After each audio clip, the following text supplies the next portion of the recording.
Hello everyone, Michelle Rivera, indie author here, and in a video that is long overdue, let's get into a quick synopsis of the books I write and promote and continue to make merchandise and content surrounding.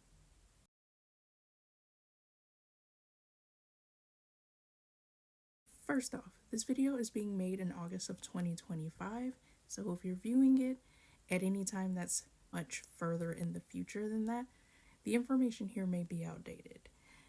There is a chance that I may have more books than I'm going to talk about today. It is almost a guarantee. It is a guarantee, actually, for reasons I'm going to get into later.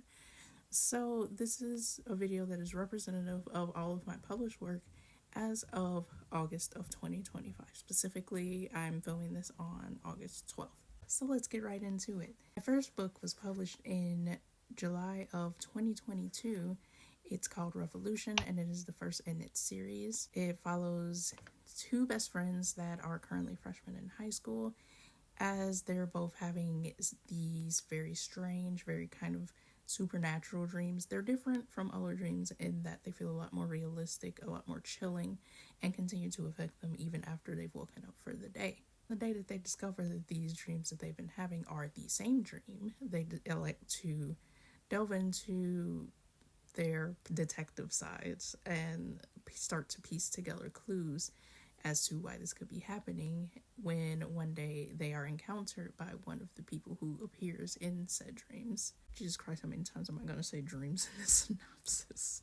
This leads them to discovering a portal that leads to an entirely new world, which is comprised completely of magic and has its own ecosystem, its own society. And in the town that they are transported to, they find out that this town has been ruled by a dictator for decades and is making their life unsustainable in more ways than one. Those you don't find out until much later in the series. But together with other teenagers, these five assist the residents of this magic world to restore their hometown, their homeland, to prosperity, to overthrow the dictator, and leave the future in the hands of the people. And that goes fine for a time, until the second book in the series, which is called Re-Education and Reconnaissance. This takes place a few months after the first book, where everything seems to be going fine for the first few months after the dictator's reign is ended, until the residents of the village of Compositora, this is the main setting for most of the series, begin to notice that strange creatures are coming into the town at night and wrecking the buildings that are being rebuilt, harming people, negative advances toward the ecosystem. I don't know how to... Ecoterrorism? Is that the word?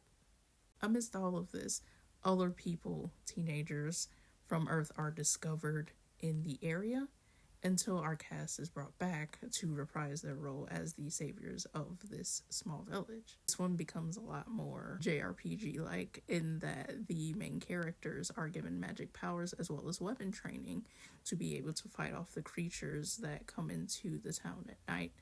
However, this is not sustainable, and soon investigations begin to determine the root cause of why they appeared in the first place.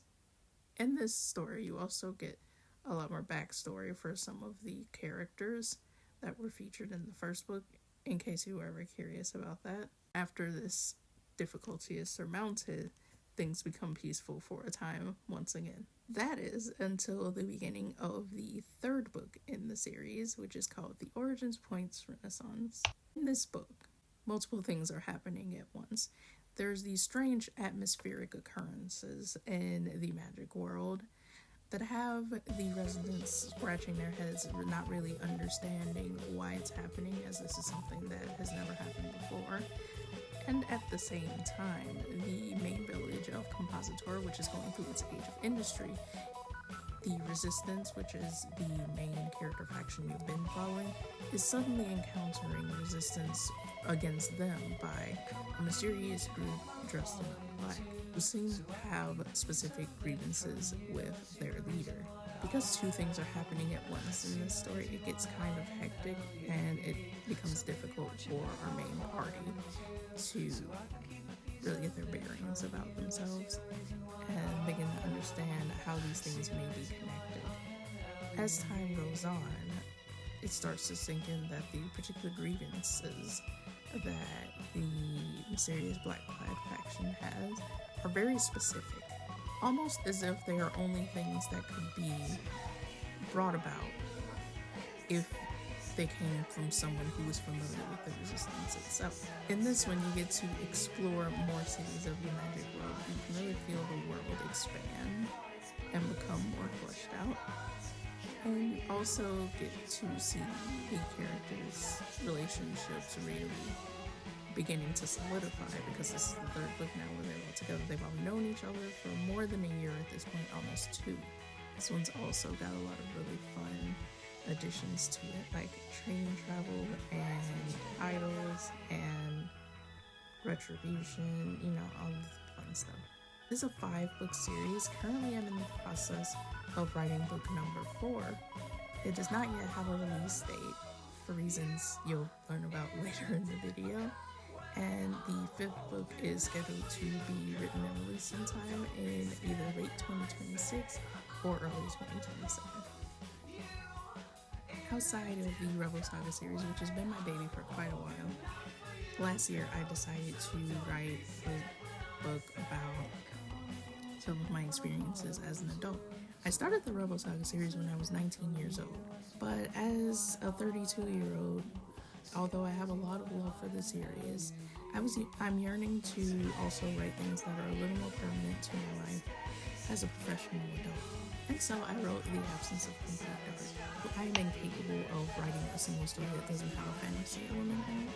But for this one, since I noticed that a lot of books seem to treat magic and technology as opposites, as someone who has worked for a long time in the tech industry, I wanted to explore what a world would be like if those two things work together in harmony to create a nice, easy, cozy life for all of the people involved. And that's when the world of Basodin was born. I've had very specific experiences as both someone who is bisexual and on the autism spectrum, and so I wanted to write a character who had some of those same experiences as I have throughout my life. And I also wanted to write a love story that felt authentic to me as a person. I love a good romance book. I truly, genuinely eat them up if they are written in the specific way that I like.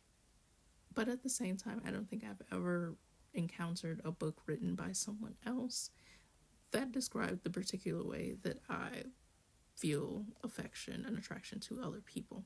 It also holds my record for fastest written book. I know that we all have opinions on books that are written quickly. This was intended to be a standalone book, but at the end of it all, when it was published and I went around, did my marketing and promoted it to a bunch of people, I found myself very attached to the characters, the setting, all of it.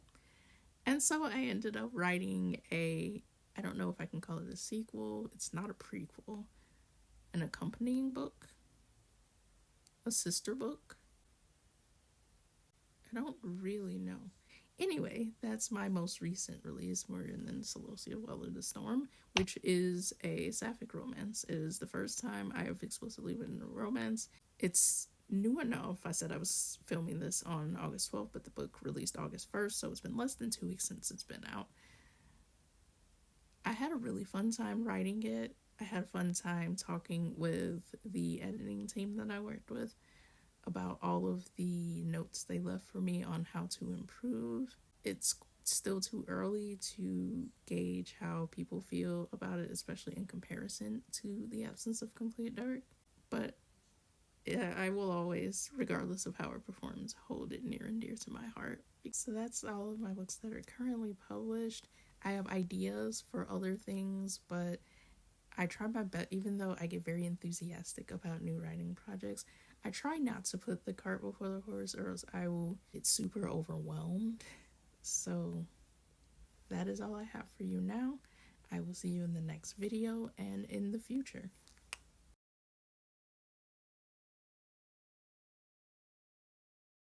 By the way, for people who, if you saw me do that and like, that's the white supremacy symbol, it's not. 4chan tricked you. I am so sorry.